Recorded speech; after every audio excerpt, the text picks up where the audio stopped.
Welcome to a University of Alberta library tutorial. Did you know that the library has huge collections of online materials and print items for you to borrow? This tutorial will show you how to place holds on library materials. For many of our print collections, you can browse the stacks and pull the books off the shelves yourself. But if this is not an option, or you don't have the time, you can place a hold and later pick up the item you need at the library location of your choice.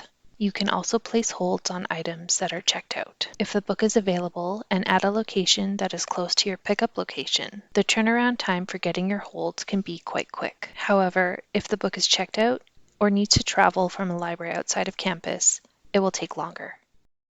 To place a hold, visit the University of Alberta's library homepage at library.ualberta.ca and enter a title, author, or keywords in our main search bar and click Search. When you get to the search results page, you may find limiting your search results to books to be helpful, as there are many types of resources that can be found in our collections.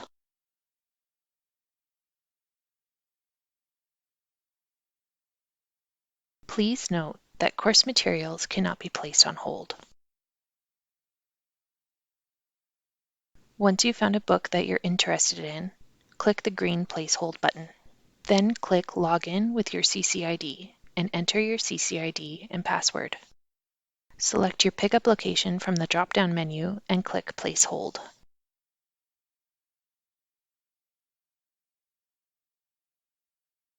When your hold is ready for pickup, you will get an email notification letting you know. Once you've received this notification, you will have 5 days, which includes weekends and holidays, to pick up your item.